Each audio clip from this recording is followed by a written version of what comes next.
Anyone else thinking this is Tana Hoshi's final G1? It very well could be, and honestly, it probably should be. I'm John Martin with my review of New Japan Pro Wrestling's G1 Climax 31 Night 8 event. B block of action taking the center stage. I would once again like to thank a friend of mine that I talk to pretty much every single day about wrestling and whatever for etching that into my skull. I will forever hear A blocka and B blocka no matter how hard I try to unhear it, no matter how hard I try to beat it out of my goddamn skull. So good luck unhearing it, folks. Let me know your thoughts on this show in the comments, please. There were a couple decent moments. Everything else was just fine. It wasn't a bad show. It was just fine. With only one thing that I didn't really like, and I'm pretty certain you can probably guess what that was. So anyway, Kevin Kelly flying solo, and we have Young Lion action against a veteran, Kanemaru versus Oiwa. I'm very certain that as they bring more Young Lions up, I'm going to continue to mispronounce these names, so I apologize in advance. And Oiwa does a nice jump start. This guy's got some fire. He's got some energy. I mean, it's obviously going to take a while, given how they have the Young Lion program and the system and going out on excursion. The guy's already got the energy. Kanemaru targeted the knee and eventually got a figure four for the tap out. That's it. And then Tama Tonga with Goto versus Jeff Cobb. Man, boy, this was fun. I enjoyed this, but Tama Tonga was not in this goddamn fight at all. I'm not saying he was squashed, but there was no doubt Jeff Cobb was going to win. Tama did get in his shots. He did hit a nice splash at one point. There was some good trash talking and everything. Jeff Cobb, your podcast sucks. But actually it doesn't. I've only listened to a bit of it. But Tama Tonga, he's very real. And I love how he just is open and honest no matter what. Because he doesn't give a fuck. There was a catch in belly to belly by Jeff Cobb because he's fucking ridiculous with his power.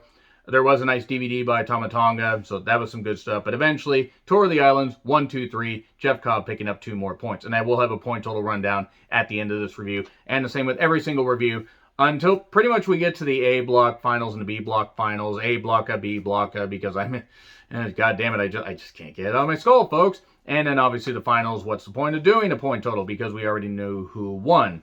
So anyway, we then get to Evo with Dick Togo versus Chase Owens. Oh boy, great. Let's take a guy that I really wanted to see get a singles push until they put him in the husk that is Bullet Club. And now let's have him face the human equivalent of NyQuil in Chase Owens. And also let's, have Dick repeatedly insert himself. And I didn't care. They did the usual stuff. Timekeeper got knocked over. Exposed buckle stuff again.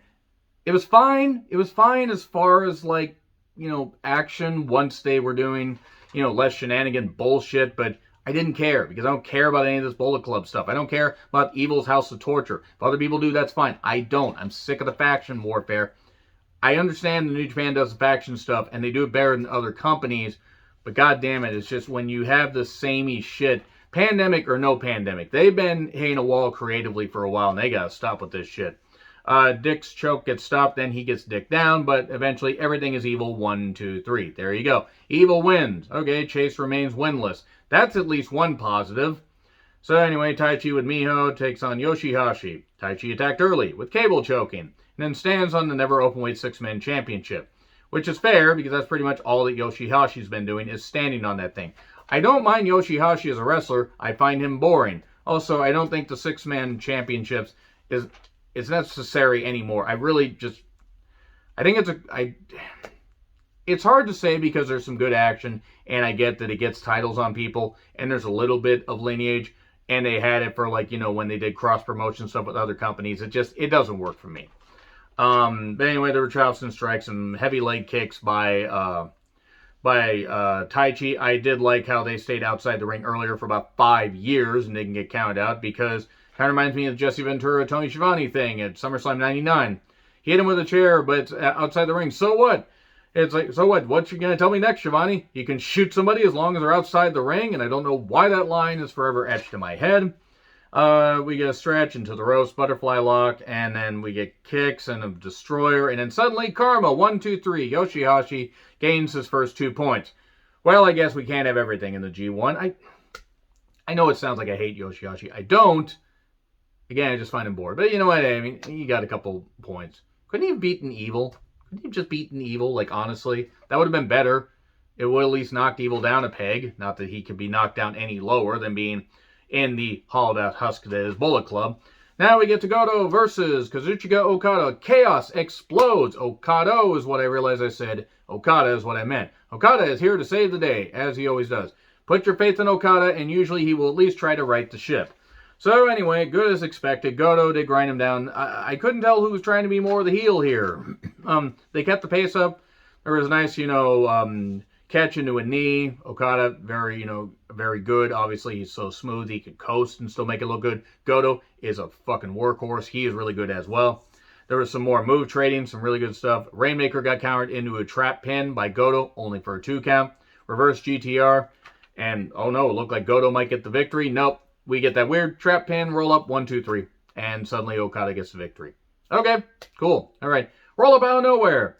And now we get to Sonata versus Tana Hoshi. Which Sonata will show up? Easy for me to say. Will it be the coasting Sonata, or will it be the Sonata that goes all out? I don't expect him to get 5-star matches every single time, but sometimes he coasts a little bit too much. Tana Hoshi, I love Tana. I want him to see success. I've said this in other reviews. He's fucking done. His knees are shot. His body's shot. That iron will is only going to carry him so far. And I don't even want to see him stick around in these 6-man and 8-man tags like they did with Makabe and Nagata and Nakanishi and stuff like that. And yes, I know Nakanishi retired, but my point is, I don't mind them honoring the legends. Tana's done. He is done. They're putting him in these main events, more main events than you would think he would get. And I know he had that match with Okada, and you should put Okada in the main event. I'm not saying to write people out. I'm not saying to forget about the legends, but I'm worried. He does this stuff, and then you can just see the pain on his face because he's been such a fucking workhorse and the ace and the iron will of New Japan for so goddamn long. Even when Okada came around, him and Tanahashi, they had a great goddamn feud for so goddamn long, and it could still continue. Maybe for another couple of months. I honestly think that Tanahashi versus Okada, it's the last time that we're going to see them. As for this match, it starts slow. There was some good stuff, but every time Tana did a move, you're just like, oh, it's just bad. It hurts. It hurt me to see. There was a nice cloverleaf variation. Both guys did target each other's knees because Sonata has knee issues from doing the moonsault, the Muda moonsault. And Tana has knee issues from the fact that, Tanahashi has knees held together by Gorilla Glue that was left out in the sun. And he did try to do a dive over the top plancha. Oh, God, he barely made it. It wasn't quite as bad as Nakanishi, but still. Went about 25 minutes in. Ace is high because the high fly flow was countered right after. And a moonsault with the knees up. And we get strikes. We get a bridge pin for a close 2. But suddenly, high fly flow, 1, 2, 3. Tanahashi gets a victory. Bit shocking. In fact, a lot shocking. I would have thought Sonata would have won. But since Tanahashi is the IWGP US champion, I get why they're trying to keep him strong. He may end up with 12 points. He may end up winning 3 more matches. Let's see. Yeah, he could end up winning 3 more matches. But he's not going to win the block, nor should he. And I just worry. I don't know, guys. Do you am I being too harsh on Tanahashi? Am I? Or am I just being realistic? Because I respect Tana. But anyway. Point total. Hiroshi Tanahashi with 6. Okada with 8. Yoshihashi with 2, Goto with 0, Sonata, Taichi with 4, Evil with 6, Jeff Cobb with 8, and it's going to come down to Jeff Cobb and Kazuchika Okada on the last night. Tama Tonga with 2, Chase Owens with 0. So that's it right there. Let me know your thoughts in the comments. Like, share, subscribe, Twitter handle in the description. I'm John Retlin. I'll see you soon.